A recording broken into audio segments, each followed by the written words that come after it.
En fait, cette décision de créer une équipe de télépilotes a été faite après une analyse qu'on a réalisée entre nous. La question qu'on s'est posée, c'était de savoir pourquoi le drone était aussi peu utilisé à ce moment-là au sein de GRTgaz. Et on a découvert qu'en fait, il y avait plein de cas d'usage qui étaient accessibles à condition de mettre l'outil dans les mains des utilisateurs.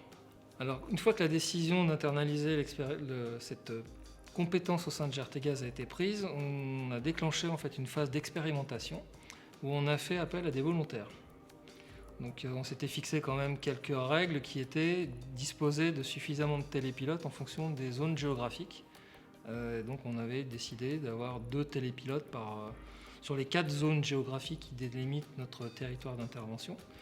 Et en fait, de fil en aiguille, en discutant, en parlant de cette expérimentation, on a eu des candidatures spontanées d'autres services, notamment, je pense, au service ingénierie et au service prévention des risques et sûreté.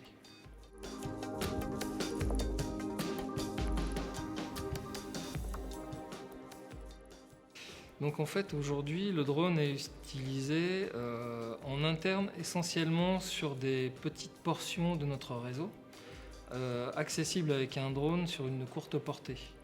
Donc on se concentre sur des parties d'installation aérienne, donc pour des inspections de tubes aériens, les structures qui les portent. On utilise le drone également sur des levées de doute, quand on a besoin d'accéder sur une zone qui est difficile d'accès.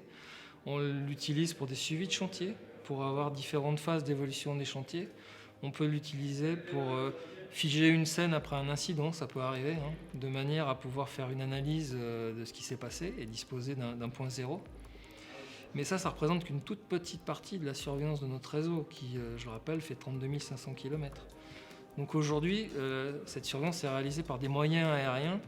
Et le futur du drone, tel qu'on peut l'imaginer, c'est le remplacement progressif des moyens aériens habités. Aujourd'hui, ce sont des avions ou des hélicoptères, par des drones de plus gros calibre que ce que nous utilisons aujourd'hui avec nos télépilotes, une fois que la réglementation nous permettra de les faire voler de manière plus libre et plus sécuritaire.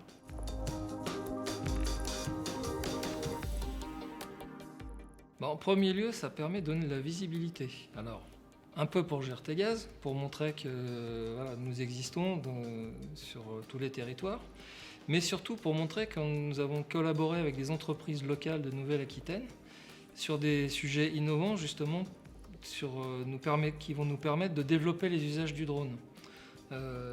Notamment, on a 2 expérimentations avec 2 entreprises, une qui s'appelle Skybird View et l'autre qui s'appelle Asman Technology, qui nous permettent d'une part avec Skybird View de développer la surveillance classique du réseau mais en l'automatisant beaucoup plus qu'elle ne l'est aujourd'hui pour pouvoir utiliser des drones lorsque la réglementation le permettra sur de longues distances. Et le deuxième aspect mené avec Asman Technology, c'est une inspection complémentaire à la surveillance classique qui vise à détecter des fuites de gaz le long du tracé du réseau et surtout s'assurer qu'il n'y en a pas, bien sûr. Ces 2 types d'inspections pourront demain être complémentaires sur un même drone qui emportera les 2 capteurs permettant de mener les 2 missions avec un seul vecteur volant.